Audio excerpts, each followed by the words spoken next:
All right, we're going to do 3.7, which is inverse functions. Now, inverse functions just mean that the domain and range switch.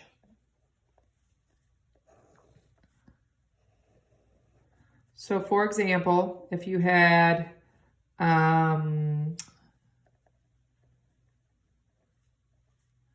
something that looked like this, the inverse function of that would look like this. It's reflected across the line y equals x. So it's reflected across y equals x. Also, it has origin symmetry.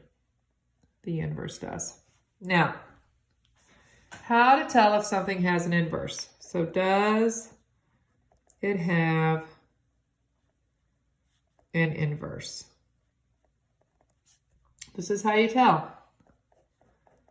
The function must be 1 to 1. Note, even functions like y equals x squared, even functions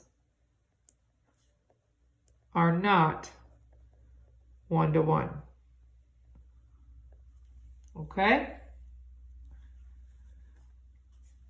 So, it must be 1 to 1.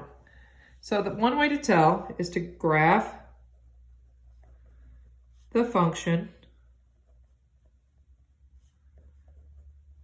check to see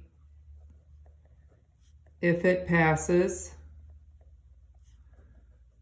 the horizontal line test. Now the horizontal line test looks like this. So here's the graph of y equals x cubed. When I draw horizontal lines through there, it only touches the graph in one place. So it has an inverse. But the graph of y equals x squared,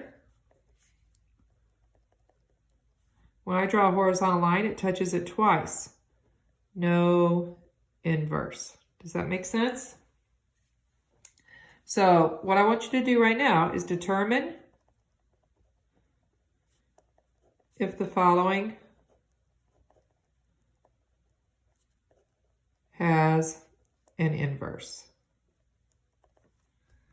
So, and all we have to do is think about the graph. F of x equals x squared minus 3.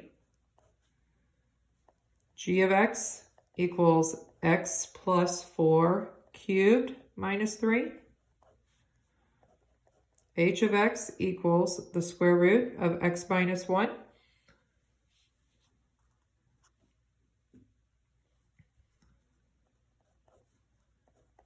T of x equals 4 over x. And then m of x equals 4x minus 7.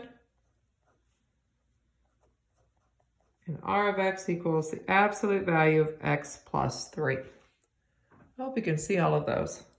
I'm just going to give you a little quick sketch because if we remember right from those basic graphs from 3.5, we know this is a parabola. X squared minus 3. It's just down here at 3, move down 3, and that graph looks like this.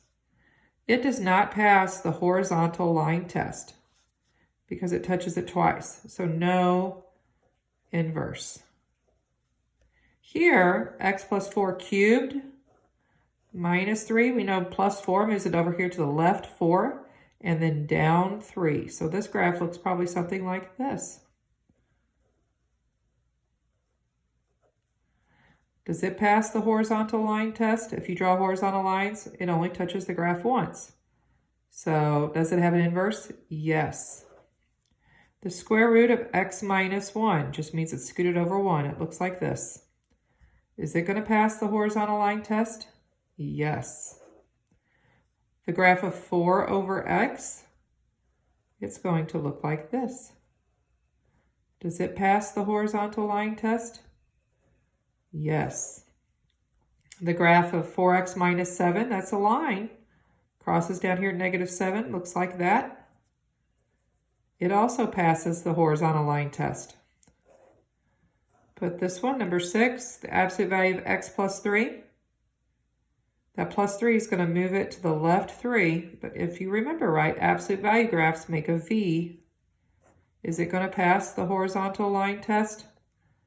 No, so it does not have an inverse. So this would be the first day's worth of notes, and then I would have signed page 295, numbers 17 to 37 in class, just to determine if it has an inverse. So that's part 1. Good luck with this.